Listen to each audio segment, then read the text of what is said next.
হে জগতবাসী, আশা করছি সকলেই ভালো আছেন। তবে আজকে একটি আলোচনা নিয়ে আসলাম। সে আলোচনাটি হলো যে আমরা এই পৃথিবীতে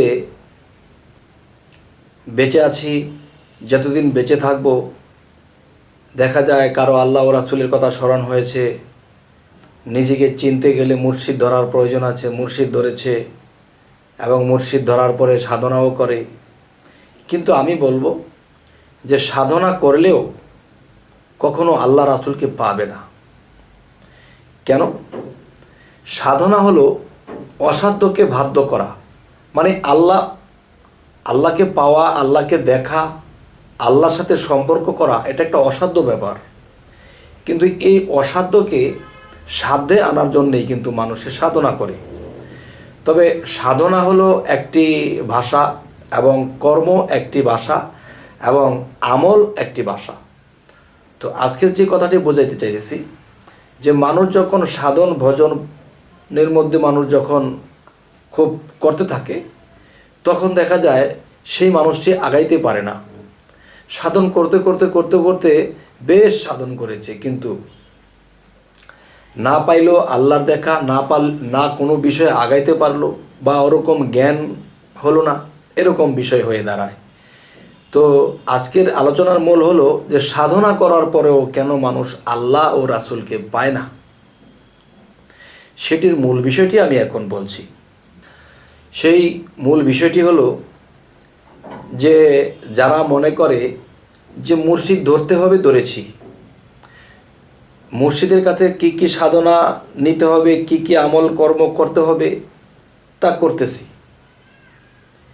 এবং যা দিয়েছে তা করতেছি। করতে করতে একসময় দেখা যায় যে কেন করতেছি, যে মুর্শিদ ধরতে হবে আইন ধরেছি, সাধন করতে হবে আইন করতেছি, এই দিকে লক্ষ্য করে যে করতে হবে করতেছি। এই জন্য যদি কেউ সাধনা করে তাহলে সে কখনো আল্লাহ রাসূল পাবে না। তবে সাধনার পাশাপাশি তার মনের মধ্যে পূর্ণ প্রেম থাকতে হবে। আল্লাহ ও রাসূলের কথা, মুর্শিদের কথা যখন স্মরণ হবে, চোখ দিয়ে অধরে পানি ঝরতে থাকবে, তখনই আল্লাহর মায়া লাগবে যে সে সাধনা করে, সে তো আমার জন্যেই, সে তো চোখের পানি ফালায়, সে তো আমার জন্যেই। এখন দেখা যায় যে ভাত আছে তরকারি নেই, তরকারি আছে তো লবণ নেই। তো এরকম বিষয় দিয়ে কিন্তু একটা ছাড়া একটা হয় না। যেমন আমি একজনকে ভালোবাসি, অন্তর দিয়ে ভালোবাসি, আর তাকে পাইবার জন্যে আমি যা কিছু করা লাগলো আমি করলাম, এটাও একটা সাধনা। আরেকটা সাধনা হলে দেহের সাধনা, দম সাধনা করতে হয়, দেহের সাধনা করতে হয়, এবং দেখা যায় যে বিভিন্ন সাধনা যখন করতে হয় তখন এই দেহের মধ্যে যে 6টা রিপু আছে, এই 6টা রিপুকে আটকাতে হবে, তারা যেন তাদের মতে না চলে, আমার মতে চলে।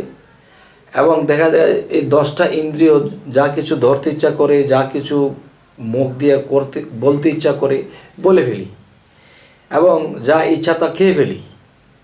তো এখন দেখা যায় এরকমভাবে যখন একটা মানুষ চলতে থাকে এবং সে সাধনাও করে, তখন সাধনা করার মূল উদ্দেশ্য কি? অসাধ্যকে বাধ্য করা। আমার 6টা রিপুকে আমি প্রথম বাধ্য করব, এই অসাধ্যকে বাধ্য করব। 10টা ইন্দ্রিয় শক্তিকে আমার আয়ত্ত করব, এই ইন্দ্রিয় আমার কথা ছাড়া চলবে না। এবং দেখা গেছে যে সাধনা করতে হবে, করি না, সাধনার মূল উদ্দেশ্য হলো যে চোখের পানি দিয়ে জয় করতে হবে। আর চোখের পানি কখন আসে? একজন প্রেমিক যখন ফানাফিল্লা হয়ে যায় তখনই তার চোখের পানি আসে। তখন অন্তরে জিকির, হাতে পায়ে করতেছে ফিকির, এবং আল্লাহর স্মরণ রেখে চোখ দিয়ে পানি পড়তেছে অঝরে। তখন কি হয়? তখন সাধনা, কর্ম, জিকির, প্রেম, তরকারি, লবণ এবং ভাত সব কিছু আমার হাজির হলো। এখন যখন খাবো, এখন স্বাদ পাবো। তাহলে দেখা যায় সাধন করি, প্রেম নাই, প্রেম আছে সাধন নাই, একটা আছে তো আরেকটা নাই। তখন কি হবে? এরকম সাধনা করে কখনো আল্লাহ ও রাসূলকে পাওয়া সম্ভব নয়। এবং নিজের মধ্যে যে আত্মদর্শন, যে আত্মায় আল্লাহ মিশে আছে, আমার যখন আত্মদর্শন হবে, রুহ দর্শন হবে, তখন সেই রুহের স্রোতের মধ্যে আল্লাহর স্রোত মিশ্রিত, তখন আমি রুহুর স্রোত যখন দেখে ফেলবো, তখন আমার আল্লাহর স্রোতকে দেখে ফেলবো। যাই হোক, এখন এই পর্যন্ত একটা মানুষ পৌঁছাইতে পারে না, হয়তো তার প্রেম আছে সাধনা নেই, সাধনা আছে প্রেম নেই, তরকারি আছে লবণ নেই, লবণ আছে তো ভাত নেই, তবে তিনটা জিনিস যেন একাত্র হয়ে যাবে, তখনই আমার সামনে একটা নূরের তাজাল্লি উপস্থিত হবে। তার রূপ আছে, স্রোত আছে, তার চোখ আছে, মুখ আছে, সে কথা বলতে পারে, আদর করতে জানে, সে আমাকে শিক্ষা দিতে জানে।